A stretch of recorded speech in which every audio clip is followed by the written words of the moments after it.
Chelsea strengthened their bid for Champions League qualification next season as Olivier Giroud and Marcos Alonso helped the Blues to their fourth consecutive win against Tottenham Hotspur. Watch until the end of this review to hear all of my thoughts on yesterday's match.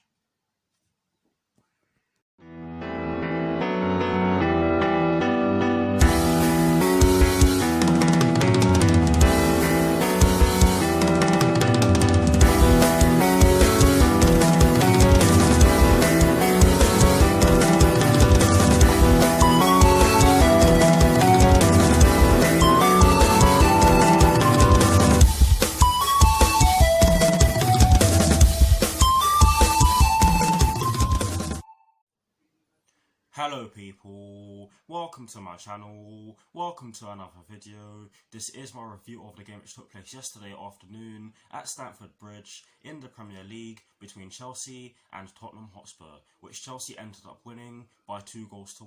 So what I'm going to do for you guys in terms of this review is that firstly, I'll be giving you guys the lineup that Frank Lampard fielded at the start of yesterday's match against Tottenham Hotspur. I'll then be giving you guys my thoughts on the match itself, and as always, I'll be giving you guys the positives and the negatives in which I took from the match, and lastly I'll be giving you guys my thoughts on Chelsea's upcoming fixture, which will be taking place on Tuesday at Stamford Bridge against Bayern Munich in the Champions League with kickoff at 8 PM UK time. So without further ado, let's get straight into this review. So kicking things off with the lineup that Frank Lampard fielded at the start of yesterday's match, and as always, starting off with the formation. It was a 3-4-3, although there was a slight tactical difference because normally when a manager uses a 3-4-3, there are two wingers playing besides the striker. But when Frank Lampard deployed the system yesterday, there were two number 10s just in behind the striker instead of two wingers beside the striker. So it technically wasn't really a front three, but I'm gonna read the team out as if it was a front three. But anyways, he went with Willy Caballero in goal. He went with a back three of Cesar Azpilicueta, Andreas Christensen and Antonio Rudiger. He went with a midfield four, including the wingbacks from right to left of Reece James, Jorginho, Mateo Kovacic and Marcos Alonso. And he went with a front three from right to left of Mason Mount, Olivier Giroud and Ross Barkley. So that is the lineup that Frank Lampard fielded at the start of yesterday's match against Tottenham Hotspur.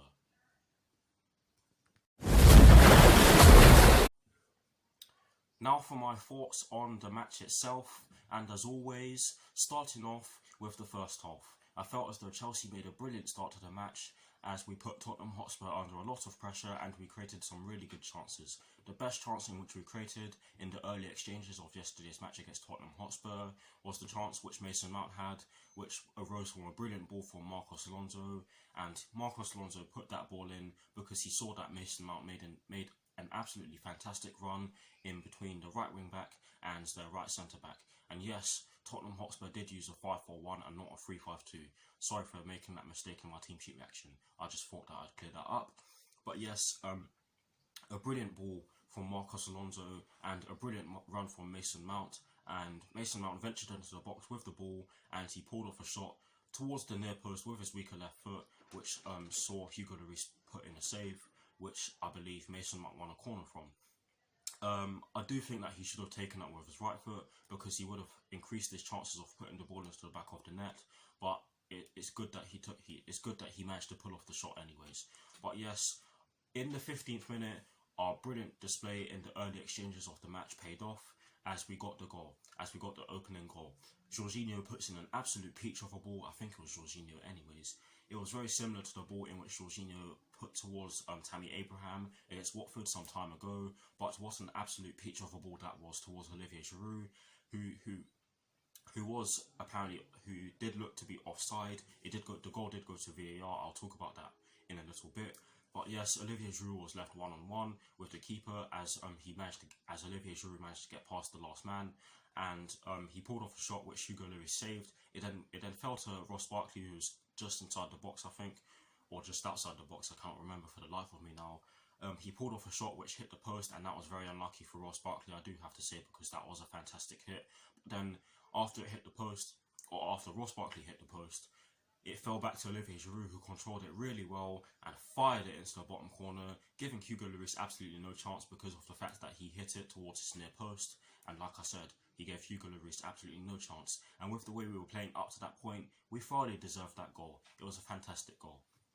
After that, I do have to admit that Tottenham Hotspur could have gotten the equaliser because of a few mistakes we made at the back. The most notable one, shall I say, was the one where Steven Bergwijn was allowed to pull off a shot after some decent combination play from Tottenham Hotspur down their left-hand side. I have to admit, it was decent. It was decent to say the least. He pulled off a shot which Willy Caballero did his best to save, because if he didn't save that, it was definitely going into the bottom left corner on Steven Bergwijn's side. But yes, the second notable chance in which Tottenham Hotspur had to equalise was the time where Japhet Tanganga managed to get past Marcos Alonso following a ball over the top from one of their players. I cannot remember who put the ball in over the top. But I'm not going to blame Marcos Alonso for the fact that Japhet Tanganga was left free, because he didn't see him. He was the only one. He was the only one who could have dealt with him, and Japhet Tanganga managed to get past Marcos Alonso, and Willy Caballero came off his line to try and stop the ball from reaching. To try and stop Japhet Tanganga from pulling off a shot, and he managed to get around him. But luckily, Japhet Tanganga's touch was too heavy, and it went out for a goal kick. The third notable chance came from a corner, and I can't remember who headed it towards goal, but the player who headed it towards goal managed to work Willy Caballero, who pulled off a brilliant save, and it went out for another Tottenham Hotspur corner. I cannot remember who headed that ball towards goal. But yes, those were the three best chances for Tottenham Hotspur to equalise. But I felt that we were well worth the lead. I felt that we were well worth our lead, which we went into half-time with, because we were much the better side in the first half. Yes, Tottenham Hotspur did have little spells in the first half where they did cause us a few problems, but I felt as though we were dominant in the first half. And overall, I think we could have gone into half-time with a bigger lead, because we did create loads of chances and we should have done better with a few of them. But I'm not going to criticise, because it was a brilliant first half. But anyways, now for my thoughts on the second half. And guys, I don't know about you, but we really could not have made a better start to the second half. 1 second. Sorry about that. What a fantastic goal. What a fantastic second goal, shall I say, from Chelsea. Some brilliant combination play from Mason Mount, Ross Barkley and Olivier Giroud, and an absolutely fantastic strike from Marcos Alonso. I have to admit that when the ball was passed to him and he was in extra space, and when he actually hit it, I have to say that I did not expect it to go in. Well, let me not lie there. I did not think that it was going in, but when I heard the sound of the net, I went absolutely mental, because that was a fantastic hit, a brilliant team goal. And boy, is Marcos Alonso good with his long shots. Do not let Marcos Alonso hit the ball with his left foot. That's all I'm going to say. But it was only fitting that he got the second goal, because the Spurs fans were getting on his back because of the fact that he was involved in a car crash which actually killed someone. Yes, it was an accident, and yes, he did not mean it. But I'm not even gonna elaborate, because it's nothing to do with football and it's not even worth mentioning. But yes, it was only fitting that he got the second goal, because he's also been receiving a lot of criticism from us Chelsea fans as well. Not me, because I actually rate Marcos Alonso as a player. But yes, a brilliant second goal. And like I said earlier on in this particular part of the video, we could not have made a better start to the second half. And after we scored that goal, we could have had a third. Ross Barkley had another chance to put the ball into the back of the net following a brilliant cross from the left-hand side. I believe it was Marcos Alonso who put in a brilliant ball towards Ross Barkley, but he didn't. I don't think he got enough on it, and for that reason, or maybe he got too much on his strike, and that is why Hugo Lloris was able to put the ball over the bar for a corner. But yes, a good try from Ross Barkley, and I felt as though Ross Barkley had a really good game yesterday afternoon. Later on in the second half, though, I do have to admit that Tottenham Hotspur did put us on the back foot for the last 10-15 minutes or so, because of the fact that they brought on some substitutions, and they they were chasing a goal which they got in the 89th minute. Sorry, it was an own goal. Very unfortunate for Antonio Rudiger, but the goal came as a result of Eric Lamela getting into the box on the left-hand side, pulling off a shot and allowing the ball to take a deflection off of Antonio Rudiger. And the reason why the ball went into the back of the net is because Willy Caballero was stationed on the other side of the goal, as in he wasn't near the ball. He allowed Cesar Azpilicueta and Antonio Rudiger to be stationed on the right hand side of the box, as it from a defensive point of view, that is. And he did take a step to the left, and when the ball took a deflection off of Antonio Rudiger's foot, it went into the left hand side of the net on Eric Lamela's side, or the right hand side of the net on Willy Caballero's side, and he couldn't get back in time because of the fact that he took a step to his left. And it was very unfortunate for Antonio Rudiger. I'm not going to slate him for the fact that he scored an own goal, because as a defender, you're meant to try and block shots, and I can think of plenty of examples where some of our defenders didn't block a shot and the ball went into the back of the net. And funnily enough, the best one I can talk about was an incident against Tottenham Hotspur last season, but I'm not going to get into that because of course we beat Tottenham Hotspur by 2-1 yesterday. The last incident in which I'm going to talk about in the game was the Giovanni Lo Celso tackle on Cesar Azpilicueta. For me, VAR has to be consistent and give a red card for that. Yes, not necessarily the worst challenge, but definitely not a good challenge at all. The ball was gone. He got none of the ball. Yes, he was trying to drag the ball back into his possession, but Cesar Azpilicueta got there first, and he put his studs into Cesar Azpilicueta's lower leg. It's a red card. It's as simple as that. We have had some decisions given against us, most notably the game against Manchester United on Monday, but I'm not even going to elaborate on that because, of course, I'm only here to talk about my thoughts on yesterday's match against Tottenham Hotspur.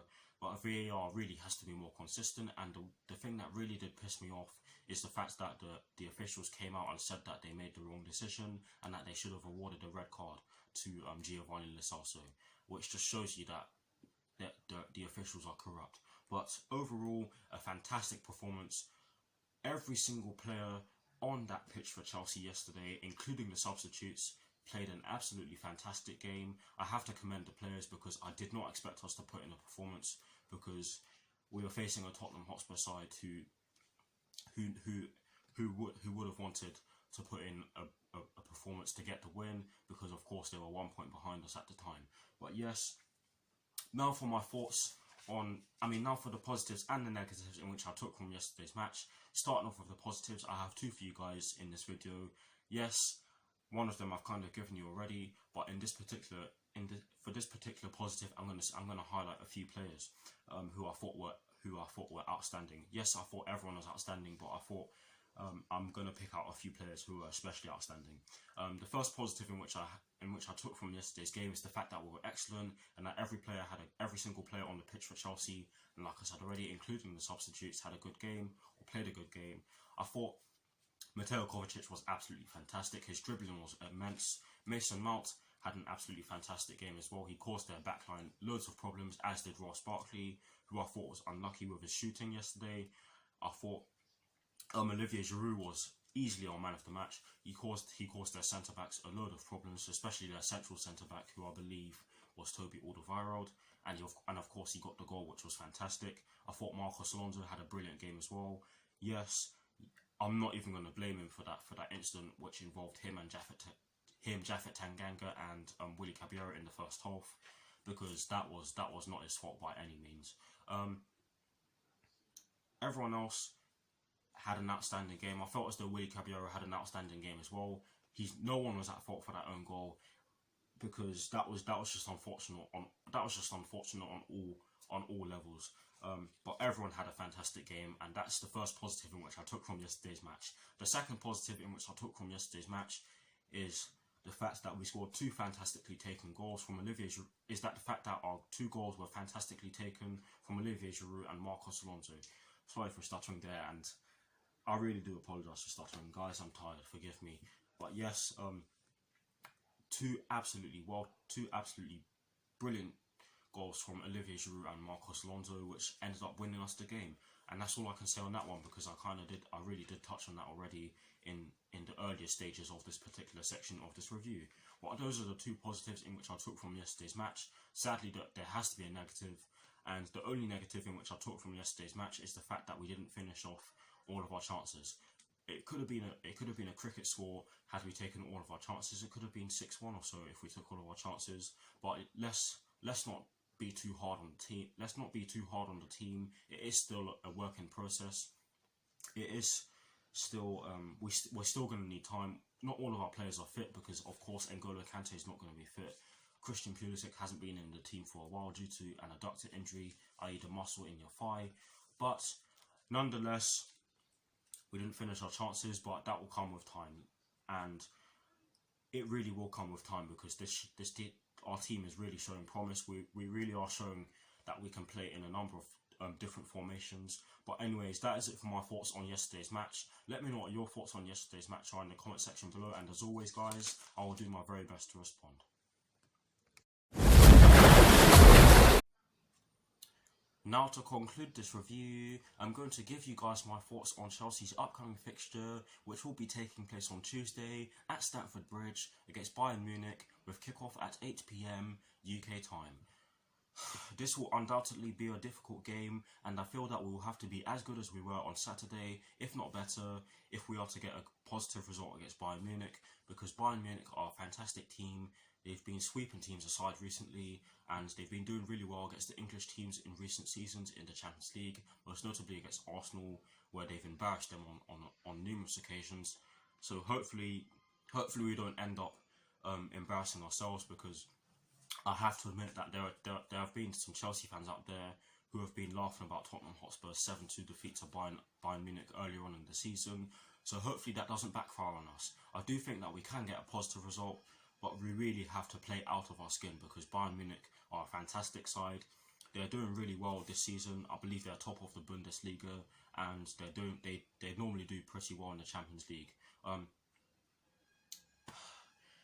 Guys, I don't know about you, but we haven't gotten past the last 16 in a very long time. The last time we did so was back in 2014, so we have to play well in this first leg. The first leg is crucial. We cannot concede. But if we do concede, then we're definitely gonna have to play out of our skin when we go to the Allianz Arena. But we'll just have to see. But one thing I do have to say about the players is that it is as though they were singing that they were the youth gone wild. I was waiting for that one. I had to get that one in there. And if you guys don't get that reference, it's a reference to a song by one of the best American hair metal bands out there, called Skid Row. Brilliant. But yes, that is it for my thoughts on Chelsea's upcoming fixture against Bayern Munich, which will be played on Tuesday, of course. And that is it for this review. I hope you enjoyed it. Like, comment, and subscribe to my channel if you're new, and I'll see you very soon for some more videos. Come on, you Blues. Come on, Frank Lampard. And peace.